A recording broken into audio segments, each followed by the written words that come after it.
I never thought my life would take the turn it did, because for the longest time I believed in two things: love and friendship. Love, because I had found it in the woman I married, and friendship, because I had lived it with a man I called my brother. His name was Mark, and we grew up together in the same dusty street where summer evenings smelled of cut grass and hot asphalt, and winters meant hours of throwing snow until our gloves froze stiff. From childhood, Mark and I were inseparable. My earliest memories of him are of two boys with scraped knees and boundless imaginations, building forts from cardboard boxes, daring each other to jump from garage roofs, swearing oaths of brotherhood under the stars like some kind of warriors in a storybook. We promised never to betray each other, never to let anything come between us. And for decades, I believed in that promise as if it were carved into stone. Life carried us forward. College, first jobs, endless nights at bars where we celebrated victories and drowned failures. Mark was always there. He was loud where I was quiet, reckless where I was careful, yet somehow we balanced each other. If I was the cautious anchor, he was the wind in the sails, dragging us toward adventure. When I met Emily, the woman who would later become my wife, Mark was the first person I introduced her to. I remember that evening vividly. A small restaurant, cheap wine, and the way Emily's laughter filled the air as Mark teased me about my awkward attempts at romance. Instead of jealousy or distance, he embraced her with open arms, joking that finally I had found someone who could handle my seriousness. At the time, I thought I was lucky. Lucky to have both the woman I loved and the friend I trusted completely, both under the same roof, smiling at each other as if fate itself had tied us together. Years passed, and that sense of family grew stronger. Emily and I married, and Mark stood beside me as best man. I can still picture his hand on my shoulder, whispering that he was proud of me, that I was making the best decision of my life. And I believed him.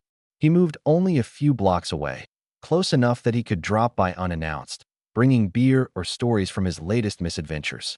He was part of our dinners, our vacations, even our arguments sometimes, because in my mind, Mark wasn't just my friend.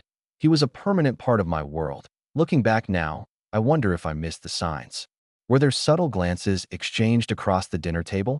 Did I misinterpret the way Emily laughed at his jokes, or the way Mark always found an excuse to sit a little too close, to linger just a moment longer than necessary? At the time, those thoughts never even crossed my mind. I trusted them both without hesitation. That trust was my blindfold, the very thing that made me vulnerable to the knife I never saw coming. But in those early days, life felt whole. We'd gather in the backyard on warm summer nights, Emily bringing out plates of food while Mark and I argued about sports or politics. There was a comfort in it, the illusion of something permanent. I thought I had built my life on unshakable ground that I didn't know then that cracks were forming beneath the surface. I didn't realize that the two people I loved most in this world would one day conspire, silently, against me. But that is a truth I only learned much later. Back then, all I felt was gratitude. Gratitude for my wife, for my best friend, for the life we were building together. And gratitude is a dangerous thing when it blinds you to the shadows gathering around you. Life has a cruel way of hiding storms behind calm skies. For years, I believed I was living in a steady rhythm. Work, home, weekends filled with laughter, and Mark always around as if he belonged in the very fabric of our marriage. At first, it felt natural. If I stayed late at the office, Emily would call him to help fix something at the house. If Mark went through a breakup, he'd show up at our door, and Emily would hand him a plate of dinner before I even sat down. It was seamless, almost comforting, but comfort has a way of dulling awareness that I remember the first time I felt something strange. It wasn't dramatic, no late-night phone call, no lipstick on a shirt collar. It was just a quiet moment, so small I almost ignored it. We were having dinner at our house, the three of us, like we had countless times before. Emily was telling a story about her day at work, and Mark interrupted, finishing her sentence with the exact detail she hadn't yet said. They laughed together at how in sync they were, and I laughed too. But a part of me, a tiny flicker buried deep inside, wondered, how did he know that? It passed quickly, brushed off as harmless familiarity. After all, they spent a lot of time together. Maybe Emily had told him the story earlier when I wasn't around. Still, I carried that flicker with me, though I buried it under trust and denial. Another memory stands out, sharper now in hindsight. Emily and I were at a friend's party, and Mark arrived late, as he often did. I was standing across the room, drink in hand, when I saw him greet her. It wasn't the hug itself, friendly, casual, but the way her eyes lingered afterward, just a second too long. Not long enough to draw attention, not long enough to prove anything, but enough to carve a crack in the glass of certainty I had always carried. Yet even then, I dismissed it. Mark was my brother. Emily was my wife. What kind of man would I be if I let paranoia poison that? So I smiled, clinked glasses, and drowned my doubts in cheap beer. But once a shadow enters your mind, it doesn't leave. Over time, I began noticing patterns. If I came home earlier than expected, Emily would seem flustered, quickly putting her phone away. If Mark visited when I wasn't around, she would tell me later almost as an afterthought, as if it were insignificant. There were private jokes between them that I didn't always understand, small exchanges of glances during conversations that excluded me in subtle, invisible ways. And then came the night that truly unsettled me. I had gone to bed early, exhausted from a long week at work. I woke up thirsty and walked into the living room, only to find Emily and Mark sitting close on the couch, their voices low, almost conspiratorial. When I stepped into the room, they both startled slightly, as if children caught whispering secrets. Emily smiled quickly, covering it with a casual remark about some TV show. Mark nodded along, too quickly, his eyes avoiding mine. I said nothing. I told myself I was imagining things. I kissed Emily on the forehead, poured myself a glass of water, and went back to bed. But sleep didn't come easily that night. My mind replayed their hushed tones, their startled looks, and the uncomfortable silence that followed. It's strange, the way betrayal seeps in. It doesn't arrive all at once. It drips into your life slowly, disguised as coincidences, as harmless moments, until one day you realize you're drowning. At that point, I still had no proof, no reason to confront either of them. But something deep inside me had shifted. The trust one once carried so effortlessly now felt heavy, strained, fragile. And though I tried to silence the unease, I knew in my bones that the foundation of my world was beginning to crack. I have always believed that silence can be more dangerous than words. Words may wound, but silence plants seeds. And once a seed of doubt is planted, it grows in every corner of your life, even in the spaces that used to feel safe. After that night on the couch, I couldn't shake the feeling that something had shifted. Nothing was obvious, nothing concrete, but I started noticing details I would have once ignored. Emily's phone seemed to live in her hand, always angled just slightly away from me. She laughed more at her screen than she did at me. And when I casually asked who she was texting, her answers were vague. A coworker, an old friend, someone from her family. I wanted to believe her. I chose to believe her. But the image of her whispering with Mark on that couch stayed burned into my mind. That it wasn't just her. Mark, too, began to change. He still came around, but there was a strange distance in the way he spoke to me. Sometimes, when we were alone, he seemed almost guilty, his eyes flicking away too quickly, his jokes forced, his laughter thinner than before. Other times, he overcompensated, acting louder, more carefree, as if trying to drown out some unspoken truth. If I had confronted him then, perhaps the story would have ended differently. But brotherhood is a powerful leash. I told myself I was imagining things, that stress from work was twisting my mind. There was one afternoon that sharpened my doubts like glass. I had left work earlier than planned, a rare gift of free time. I wanted to surprise Emily. Maybe take her out to dinner, remind ourselves of the kind of love we had before routines dulled it. But when I pulled into the driveway, I saw Mark's car already parked there. At first, I felt a wave of warmth. Of course he was here. He was always here. But as I stepped into the house, I noticed the silence. Too quiet. No TV, no music, just the faint sound of hurried footsteps. Emily appeared from the kitchen, her smile a little too bright, her hair slightly out of place, as if she had run her hands through it too many times. Behind her, Mark emerged, carrying a toolbox in his hand, explaining casually that he had come over to fix a leaking faucet. He laughed about it, light-hearted, almost mocking himself, but his eyes avoided mine. I looked at the sink later that night. There was no leak. That I didn't confront them. I wanted to desperately. My chest burned with questions. With anger, I didn't dare release. But a part of me, the part that loved them both too deeply, was terrified of the answer. If I asked, if I pushed, the truth might shatter everything I held dear. So I swallowed my doubts, locked them inside, and tried to pretend. Pretend that my wife wasn't hiding something. Pretend that my best friend wasn't lying to my face. But pretense is exhausting.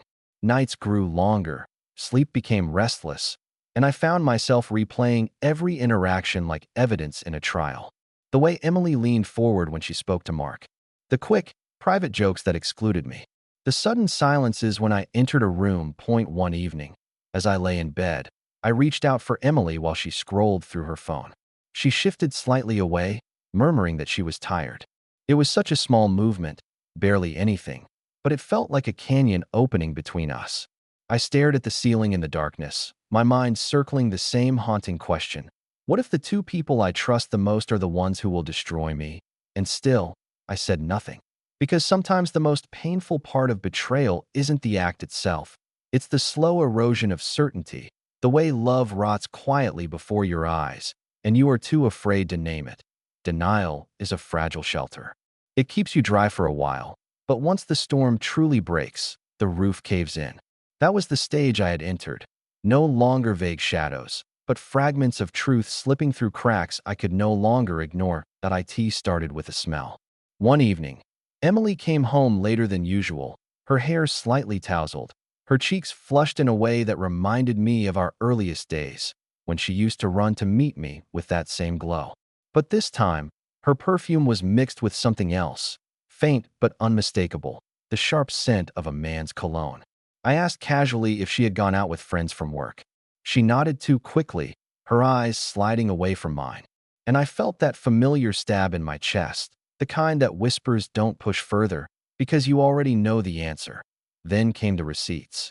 I had never been the kind of husband who checked pockets or wallets, but one morning, while tossing laundry into the machine, a crumpled slip of paper fell from Emily's jacket. It was for a restaurant across town, a place neither of us had ever been together. 2 dinners, a bottle of wine. The date matched a night she had told me she was working late. I stood there in the laundry room, the hum of the washer filling the silence, staring at that piece of paper as if it were a blade pressed to my throat. I wanted to confront her right then. But fear chained me again. Fear that if I spoke, she might confirm what I dreaded. Fear that the fragile world I'd built, marriage, friendship, trust, would collapse in one brutal moment. So I tucked the receipt away in my drawer, as if hiding the evidence could undo its truth. But life has a cruel way of pressing harder once you try to look away. A week later, I came home earlier than expected again. The house was quiet, too quiet, until I heard a muffled laugh drifting from the backyard. Through the window, I saw them, Emily and Mark, standing close, their faces inches apart.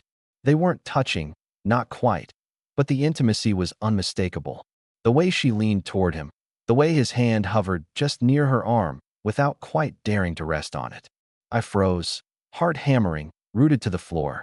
When they noticed me at the window, both straightened instantly, plastering on casual smiles. Emily called out something about him helping with the garden.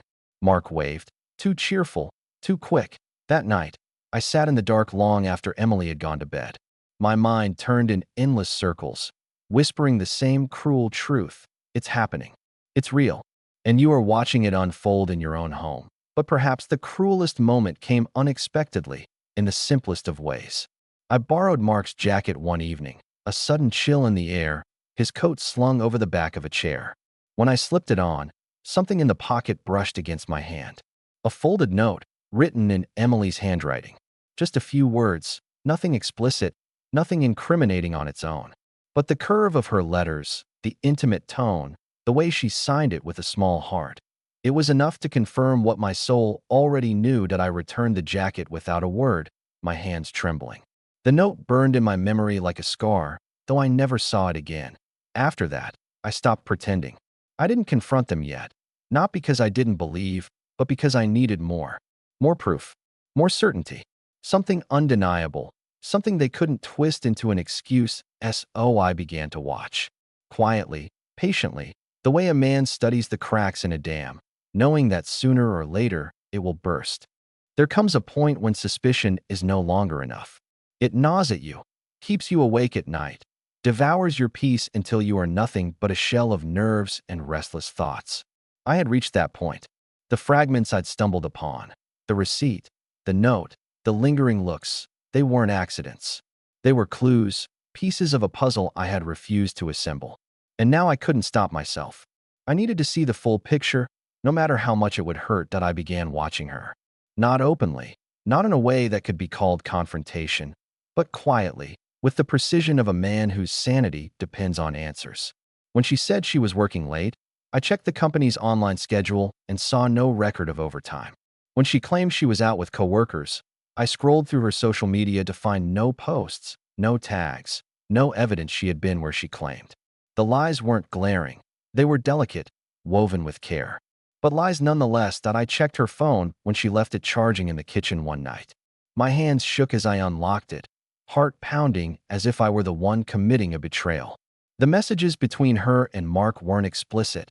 No confessions of love, no damning photos, but the tone was unmistakable.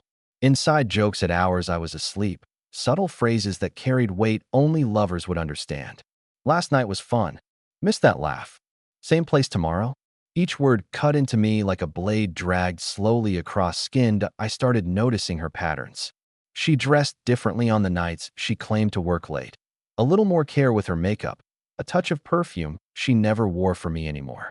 Her mood afterward was always lighter, as if she had come back from somewhere that filled her with life. I wanted to believe that place was me, our home, our marriage. But deep down, I knew it wasn't. Mark, too, grew careless. His visits became oddly timed, slipping into the hours I wasn't supposed to be home. Once, I passed him leaving our street just as I returned earlier than planned. He waved with exaggerated cheer, his smile wide, but his eyes betrayed a flicker of panic. I followed him with my gaze as he drove away, the weight of inevitability settling over me like a stone. The final crack in my denial came one Friday night. Emily had told me she was staying late for a team meeting. My chest tightened with the familiar ache of doubt, so I decided to test her. I drove to her office building, parking far enough away to remain unseen. I waited for hours in the cold glow of streetlights, rehearsing in my mind what I would say if she emerged with Mark at her side. But when she finally left, she wasn't alone. There he was, my brother in all but blood, walking beside her. They didn't hold hands, not openly. They didn't kiss in the parking lot. But their closeness was louder than any embrace. The way she tilted her head toward him, the way his hand brushed her back as they laughed. It was the intimacy of two people who belonged to each other in secret. They got into his car and drove away together, while I sat in mine, frozen, gripping the steering wheel so hard my knuckles turned white that I didn't follow them. I couldn't. My body refused to move, as if paralyzed by the weight of what I had just witnessed. The truth was no longer a shadow. It was a living thing, undeniable, breathing in front of me. When I finally drove home, the night felt colder than it had in years. The house that once felt safe was now a hollow stage where lies played out in silence. Emily returned hours later, kissing me on the cheek with a smile that didn't reach her eyes. She told me about the meeting, her voice casual, practiced. I nodded, pretending to believe her. Pretending I wasn't bleeding inside, but something inside me had changed. I was no longer the blind man who ignored the cracks. I was a witness now, and a witness cannot unsee. The time for silence was drawing to an end. Once the truth shows its face, there's no putting the mask back on. After that night in the office parking lot, I knew I could never return to the comfort of ignorance. Every smile Emily gave me felt rehearsed. Every laugh Mark offered sounded hollow. The bond we had built, marriage, brotherhood, trust, was now a theater, a play performed for my benefit while their real lives unfolded in secret. But I was done being the audience that I needed proof. Not whispers, not hints, not the kind of flimsy evidence they could twist into excuses. I wanted something undeniable, something that would strip away their lies and leave them exposed. If I was going to confront them, I wanted them cornered, with no escape but honesty. So I began to plan that I studied their patterns the way a hunter studies his prey. Emily's late nights, the way she lingered on certain days, Mark's sudden errands, his phone calls that ended abruptly when I walked into the room. Slowly, A map began to form in my head. Intersections of their lives, places and times that overlapped too perfectly to be coincidence. One Saturday, Emily told me she was meeting a friend for coffee across town. I kissed her goodbye, watched her drive off, then waited. My gut told me where she would end up, and for once, I decided not to ignore it. I followed at a distance, my heart pounding like a drum. And there it was, Mark's car, parked outside a quiet little cafe. Through the window, I saw them sitting together, leaning close, hands brushing on the table. Her smile, the smile that used to belong to me, was his now. I didn't storm inside. Not yet. I wanted more than a scene, more than angry words in public. I wanted them cornered where they couldn't run, couldn't deny. That night, when Emily slept, I scrolled through her phone again. This time, I wasn't looking for casual messages. I searched deeper, into the hidden folder of photos she thought I'd never find. My stomach dropped as I saw them. Not explicit, but damning nonetheless. Selfies together, Mark's arm around her shoulder, her lips pressed to his cheek, both of them grinning like thieves proud of their stolen treasure. The room spun. My chest felt hollow, as if something vital had been ripped out. And yet, in that hollow space, a grim clarity settled. I had the proof now. No more shadows, no more whispers. Just the brutal weight of truth. That I slipped the phone back, careful not to wake her, then lay in the darkness beside her, staring at the ceiling. The woman I had vowed to love, who once promised to be mine alone, was lying inches away, dreaming perhaps of another man. The man who was supposed to be my brother. The rage inside me was almost unbearable. But beneath the rage, there was something colder, determination. I knew the time had come to end this charade. To catch them not just in fragments, but in the act.so. I set my trap. I told Emily I'd be working late the following week, though I had no such plans. I even mentioned a business trip, planting the seed that I'd be gone long enough for her to feel safe. I knew she'd reach out to him, that they'd take advantage of my absence. And when they did, I would be waiting, because betrayal thrives in secrecy, and I was ready to drag it into the light. The night of reckoning came sooner than I expected. I had told Emily I'd be gone for 2 days on a business trip. She smiled, kissed me goodbye that morning, and wished me luck. Her eyes were calm, her voice steady, and that calmness, I realize now, was born from the belief that her secret was safe. But I didn't drive out of town. I circled back, parked a few streets away, and waited. The hours crawled by in silence, every minute an eternity. My hands trembled on the steering wheel, my mind a storm of rage, fear, and anticipation. Would she really do it? Would she invite him here, into our home, the place we had built together? By late evening, my question was answered. Mark's car pulled into the driveway. I watched him step out, casual as ever, carrying a bottle of wine in his hand. My stomach twisted. That bottle wasn't for me, wasn't for us. It was for her. For them. I waited. 10 minutes. 20. Long enough for the mask of denial to shatter completely. Then I stepped out of my car and walked up the driveway, each step heavier than the last. My heart wasn't pounding anymore. It was silent, cold, as if it had turned to stone. The front door was unlocked. Of course it was. I pushed it open quietly, the hinges groaning like they knew the weight of what was about to happen. The house was dim, the lights low. I heard it before I saw it. Laughter, soft and intimate, drifting from the living room. Her laughter, his voice. The sound that once meant home now sounded like betrayal incarnate. And then I saw them. Emily was curled against him on the couch, her head resting on his shoulder, his arm draped around her as naturally as if it had always belonged there. The bottle of wine stood half empty on the table, 2 glasses side by side. They didn't see me at first. For a moment, I just stood there, staring, my entire body numb. Then Emily lifted her head, and her eyes met mine. The color drained from her face instantly. Mark froze, his hand dropping from her shoulder as if burned. The room filled with a silence so thick it felt suffocating that I stepped forward, slowly, deliberately, every movement echoing like thunder in that fragile quiet. My voice, when it finally came, was low, almost calm, though it trembled with a rage I could barely contain. So this is it. Neither of them spoke. Emily's lips parted, searching for words, but nothing came. Mark looked at me with wide eyes, like a child caught stealing, though the theft was nothing less than my entire life. You could have chosen anyone, I said, my gaze fixed on him. But you chose her. You chose my wife, my brother, my best friend. Mark finally tried to speak, stammering something about misunderstanding, about it not being what it looked like. His voice cracked, and the sound of it only fueled the fire inside me. Not what it looks like, I snapped. You're holding her in our home, drinking wine, laughing while I'm supposed to be gone. How much clearer could it be? Emily finally spoke then, her voice desperate, breaking. She said my name softly, as if that alone could calm the storm. Tears filled her eyes, and for a fleeting second, I felt the old ache of love, the pull of the woman I once adored. But that ache was drowned by the fury of betrayal. The three of us sat in that collision of silence and anger, a triangle of broken promises and shattered trust. The truth was no longer hidden in shadows. It was alive, raw, undeniable, tearing through the walls of our home like a wildfire. And in that moment, I knew nothing would ever be the same again. That night, after the question fell from my lips, how long? I didn't wait for an answer. I didn't need one.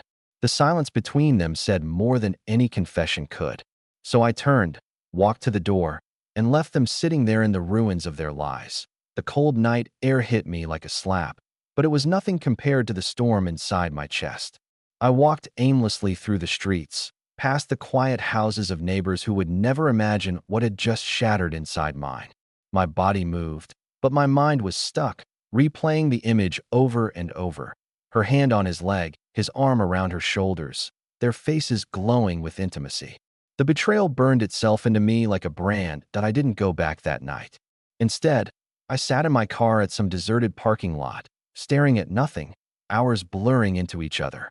My phone buzzed again and again, Emily's name flashing on the screen, Mark's once or twice. I didn't answer. What could they possibly say? Words had no meaning anymore. When dawn finally broke, I drove home. The house felt different, as if its walls themselves knew the secret they had sheltered. Emily was waiting for me in the kitchen, her eyes swollen from crying, her face pale. She tried to speak, but her voice cracked on the first word. I can explain, but I cut her off. My voice was hollow, stripped of anger, stripped of love. No, you can't. She broke then, sobs shaking her as she buried her face in her hands. I stood across from her, watching the woman I had once cherished as if she were my whole world, and I felt nothing but emptiness. It was as if the love had been ripped out of me overnight, leaving behind only a hollow shell where a husband used to be. Later that day, Mark showed up. I saw his car pull into the driveway, and for a moment I considered not opening the door. But I did, because I wanted to look him in the eyes one last time. He stood there, awkward, shame burning on his face. For the first time in our lives, he had no words, no clever remark, no laugh to defuse the tension. Just silence, and guilt heavy enough to suffocate the both of us. That I asked him nothing. He offered no excuse, no apology strong enough to matter. We stared at each other, two men who had once called themselves brothers, now strangers bound only by betrayal. Finally, I closed the door without a word, and he didn't knock again. The days that followed blurred together. Sleep was a stranger. I lay awake at night, staring at the ceiling, the weight of betrayal pressing down on me until I could barely breathe. During the day, I moved through the house like a ghost, unable to touch her, unable to meet her eyes, yet unable to leave. My mind was torn between two truths, the love we once had and the reality of what she had done. Emily tried, in her own broken way, to reach me. She cooked meals I didn't eat, left notes I didn't read, whispered apologies into the silence between us. But every word, every gesture, felt like ashes in my hands. Nothing could rebuild what had been destroyed, and yet I stayed. For reasons I can't fully explain, I stayed in that house, surrounded by the memories of love and the stench of betrayal. Maybe it was shock. Maybe it was fear of what came next.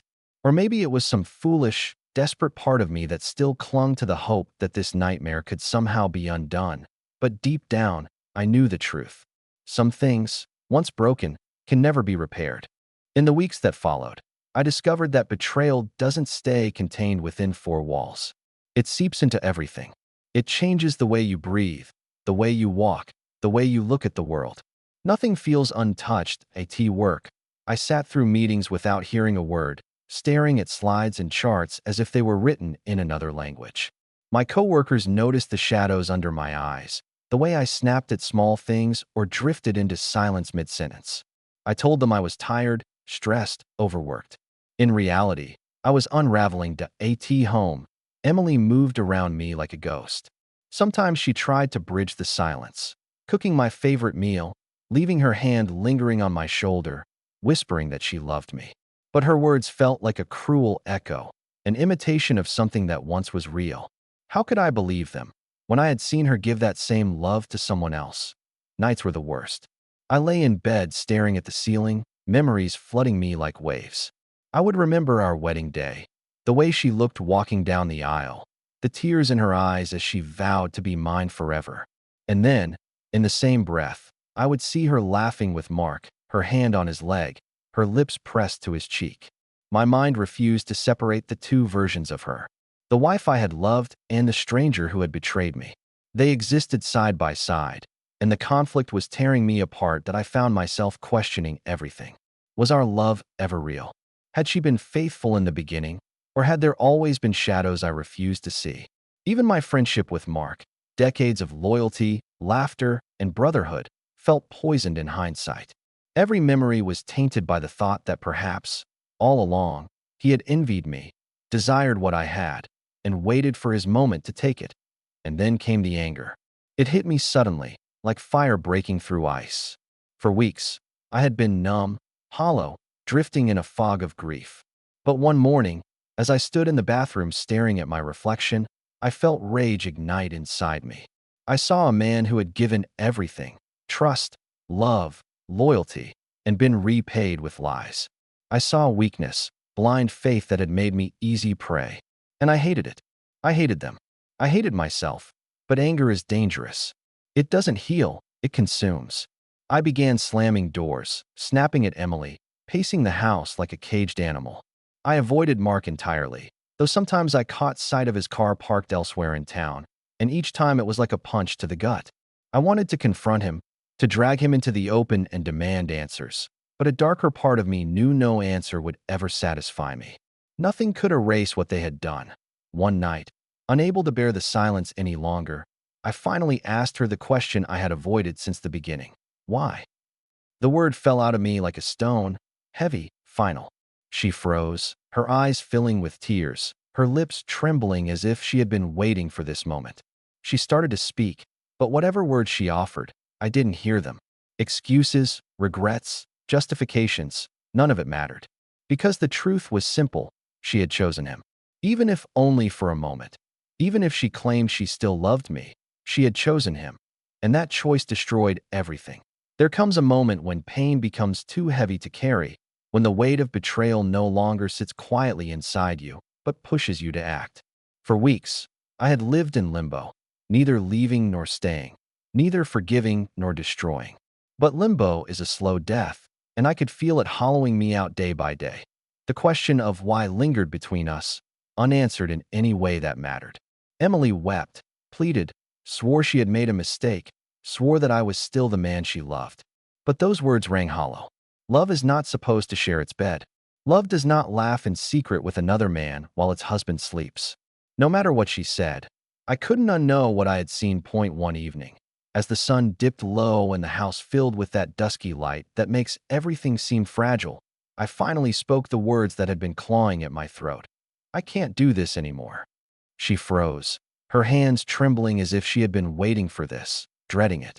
Tears welled in her eyes, spilling down her face, but I didn't move to comfort her. That instinct, the urge to wipe her tears, to hold her, had died in me the night I found them on the couch together. "We can fix this," she whispered. "We can try. Please, don't throw us away." But it wasn't me who had thrown us away. It was her. It was him. Together, they had taken a marriage, a brotherhood, and turned it into ash. The next day, I packed a bag. Not everything, just enough to walk out with. Clothes, essentials, nothing sentimental. I couldn't bring myself to sift through the memories, the photographs, the tokens of a life we had built. Those things belonged to a version of me that no longer existed. I zipped the bag. Emily stood in the doorway, watching, her face pale and broken. She begged, pleaded, promised things she couldn't promise. I didn't yell. I didn't curse. I simply shook my head and walked past her, the sound of my footsteps on the floor louder than her sobs. Leaving that house felt like tearing my own skin away. Every room was a battlefield of memories. The kitchen where we laughed, the living room where Mark once toasted to our future, the bedroom where we whispered dreams into the night. Now all of it was poisoned. Every wall stained with betrayal. When I closed the door behind me, the silence was deafening. For the first time in years, I was truly alone. I didn't go to friends. I didn't go to family. I checked into a cheap motel on the edge of town, the kind of place where no one asks questions and the wallpaper peels in silence. I lay on the stiff mattress, staring at the cracked ceiling, and felt the full weight of it settle over me. The marriage was over. The friendship was dead. And the man I had been before, the one who believed in loyalty, who trusted blindly, he was gone too. I in his place was someone I didn't yet recognize. Someone hardened by betrayal, sharpened by pain. A man standing at the edge of a life he never asked for, forced to choose how to live now that everything he once depended on had crumbled. And in that lonely motel room, I realized the cruelest truth of all. Betrayal doesn't end when you leave. It follows you, lives inside you, reshaping who you are. The real fight was only beginning. The motel became my prison and my refuge at the same time. Days bled into nights, nights into mornings, each one the same as the last. I lived out of a suitcase, my life reduced to folded shirts and silence. The world outside went on. People laughed in diners, cars rushed down highways, lovers held hands on sidewalks. But for me, time stood still. That I thought leaving the house would set me free. Instead, it chained me to memories I couldn't escape. Everywhere I turned, I saw her face. Every flicker of laughter in a stranger's voice carried an echo of hers. And when I closed my eyes, it was worse. The betrayal played on a loop, sharp and unrelenting. A cruel film I couldn't turn off. That I drank more than I should have. Cheap whiskey from the liquor store across the street became my nightly ritual. It dulled the edges of the pain, made the nights pass faster, but the mornings were merciless. Head pounding, mouth dry, and the same empty weight pressing down on me as soon as I remembered where I was and why I avoided people. Friends called, texted, left voicemails. I ignored them all. What would I say? That my wife and my best friend had burned my life to the ground? That I had been too blind, too trusting to see it coming? Pity was the last thing I wanted. But anger was my constant companion. Not just at Emily, not just at Mark, but at myself. I replayed every moment of our past, hunting for signs, clues I had missed. The late nights, the subtle looks, the sudden closeness between them. It was all there, written plain in hindsight. I hated myself for not seeing it sooner, for being so damn loyal, so ready to believe the best in them. Mark haunted me most of all. My brother in everything but blood, the man I once trusted with my life, had gutted me in the cruelest way possible. Sometimes, late at night, I fantasized about confronting him. Not with words this time, but with fists, with the kind of violence that might match the violence he had done to my life.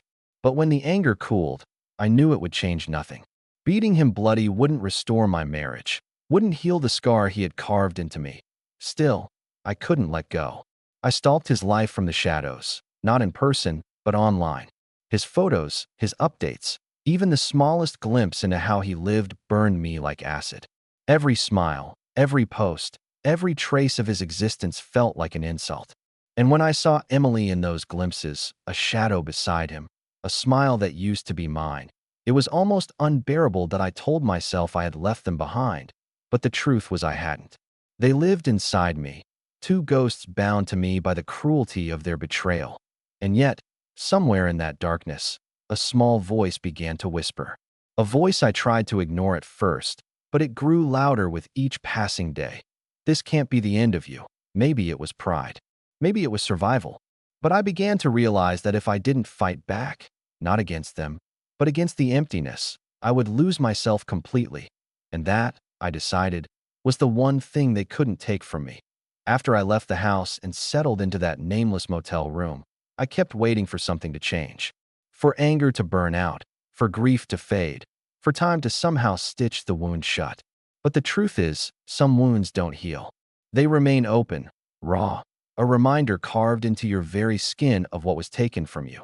Emily kept calling for a while. Her voice grew smaller each time, as though she was fading out of my world piece by piece. Eventually, the call stopped. Mark never tried again. His silence was the loudest betrayal of all, the proof that everything we'd shared, the years of brotherhood, the nights of laughter, the loyalty I thought unbreakable, had meant nothing to him in the end that I didn't chase them. I didn't demand closure, because there is no closure for something like this. There's only the void it leaves behind. The motel became my world, a place where time stretched and folded in on itself. Days passed without meaning. Nights dragged on endlessly. Sometimes I thought about packing up, starting fresh somewhere far away, building a new life out of the ashes. But then I'd remember the man I used to be, the husband, the friend, the believer in loyalty, and I'd realize that man was already dead. What remained was just a shadow. People talk about forgiveness, about moving on, as if it's a choice you can make like turning a key in a lock. But betrayal doesn't let go that easily. It seeps into you, reshapes you. It whispers in the quiet moments, reminding you of everything you lost, everything you can never get back. And so, I live with it. Not healed, not whole, but surviving.